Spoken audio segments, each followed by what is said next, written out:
В фортепиано-исполнительской практике огромная роль принадлежит педализации, которая является важнейшим средством выразительности. Звук педали продолжается и после подъема клавиши, он так более густой и красивый. Только тот, кто обладает настоящим музыкальным вкусом, хорошо знает природу своего инструмента и владеет навыками педализации. Он и сумеет гибко использовать педаль в своем исполнении. В современных фортепиано присутствуют 2 или 3 педали.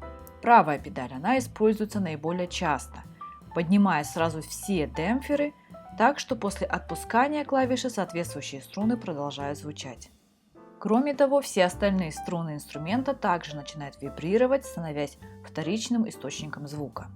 Правая педаль используется в 2 целях. Сделать последовательность извлекаемых звуков неразрывной там, где это невозможно сделать пальцами в силу технических сложностей, и обогатить звук новыми обертонами. Существует 2 способа использования педали. Это прямая педаль, нажатие педали перед нажатием клавиш, которые нужно задержать, и запаздывающий, когда педаль нажимается сразу после нажатия клавиш и до того, как ее отпустили. В нотах эта педаль обозначается буквой P или сокращением PET, а ее снятие – звездочкой. Левая педаль используется для ослабления звучания. В роялях это достигается сдвигом молоточка вправо, так что вместо 3 струн они ударяют только по 2. В пианино молоточки при этом приближаются к струнам. Эта педаль используется значительно реже. В нотах она обозначается пометкой «una corda». Ее снятие пометкой «tre corde» или «tutte le corde». Использование у нее следующее. Кроме ослабления звучания, использование левой педали при игре на рояле позволяет смягчить звук, сделать его более теплым и приглушенным за счет вибрации освободившихся струн. Средняя или третья. Средняя педаль у рояля служит для задержки избранных демпферов в поднятом состоянии. Демпферы, находящиеся в момент нажатия средней педали в поднятом состоянии, блокируются и остаются поднятыми до снятия педали. Остальные демпферы при этом продолжают вести себя как обычно, в том числе в отношении основной правой педали. То есть они действуют подобно правой, но лишь на те демпферы, которые перед тем были подняты нажатием соответствующих клавиш. На прочие же неподнятые демпферы она не действует.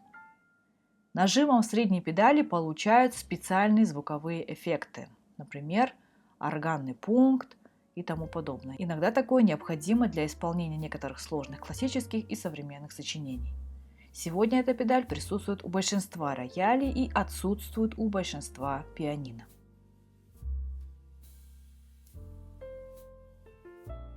Обучение владения педалью сводится к 2 разделам. Это овладение приемами педализации и воспитание отношения к педализации как к творческому процессу, включающему в себя комплекс задач.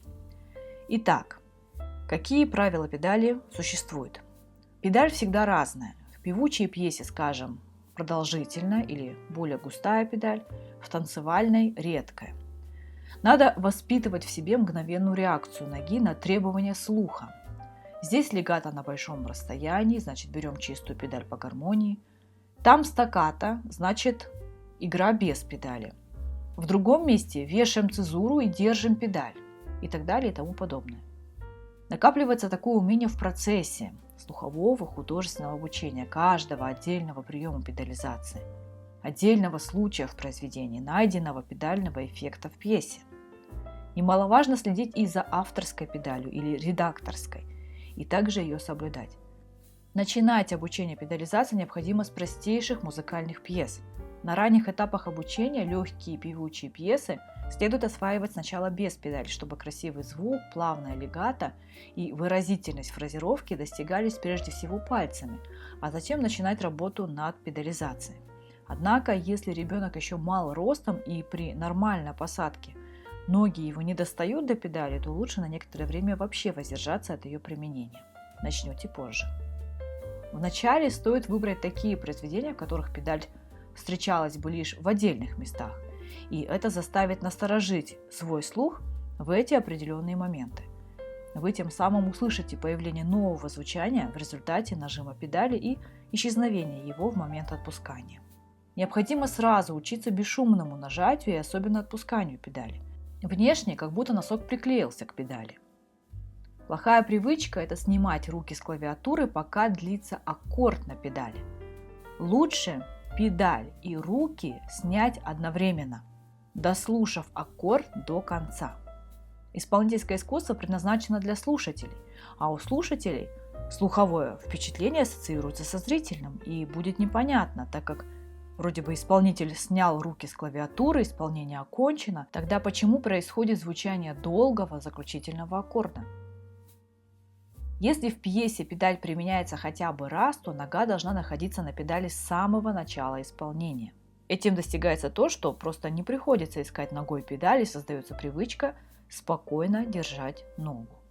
Конечно, разные исполнители могут слышать и представлять себе одно и то же произведение по-разному, но звуковой замысел предопределяет меру и характер использования педалей, необходимых для осуществления. Педаль должна быть художественно оправдана. Одна из ваших задач заключается также в том, чтобы самостоятельно подбирать варианты педализации. Вы должны разобраться в неточностях, искать и стараться находить гармонически чистое педальное звучание. То есть существует всегда опасность педальной грязи.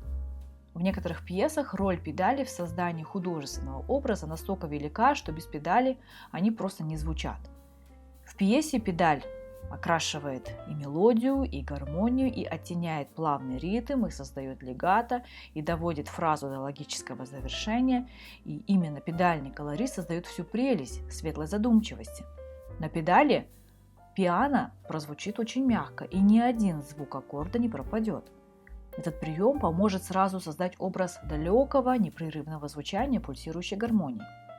Полнозвучная фраза возникающей песни, льющаяся широко и свободно, исполняется на форте на густой педали. Умение исполнителя образно, в какой-то степени даже картинно представить себе содержание, настроение пьесы или отдельного эпизода делает звучание музыки более выпуклым. Немалую роль в этом играет и левая педаль.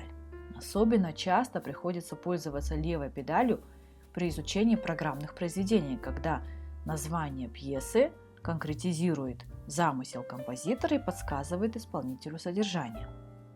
Заниматься левой педалью стоит только попутно, если в разучиваемой пьесе она необходима как звуковая краска.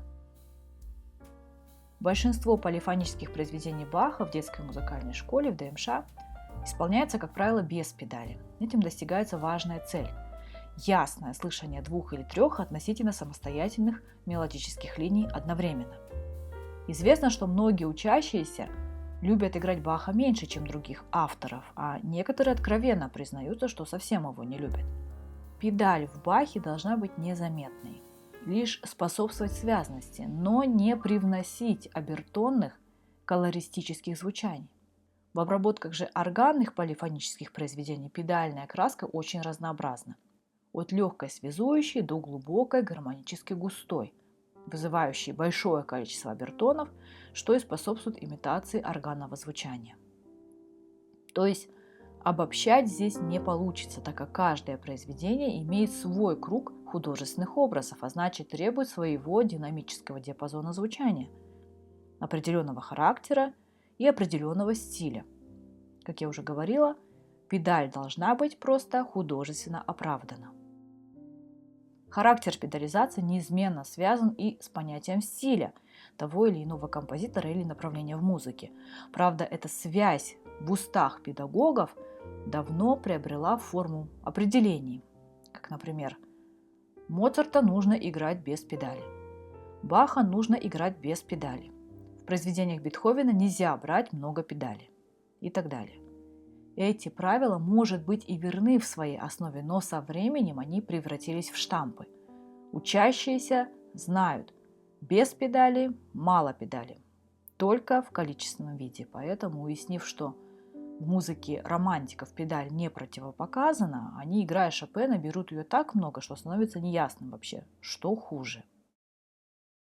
Играя музыку клавесинистов, Баха, Гайдна, Моцарта, исполнители педализируют скупо, помня о необходимости сохранить точность голосоведения, ясность, отчетливость, остроту звучания и прозрачность фактуры.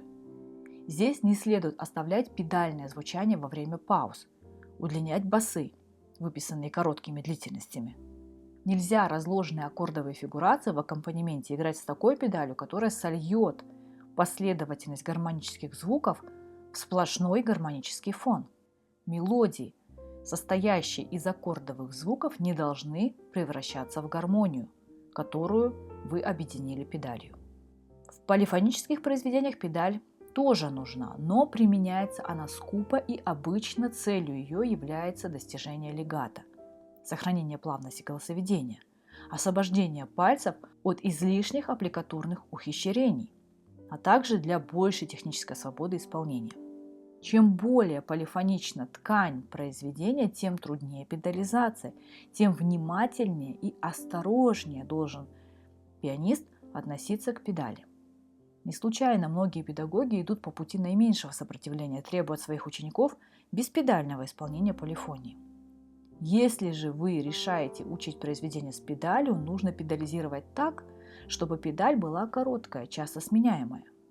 Подобную педаль обычно называют неслышной. Ее назначение чисто техническое, просто подсобное. Но, как я уже говорила, не только скупая, неслышная педаль применима в полифонии.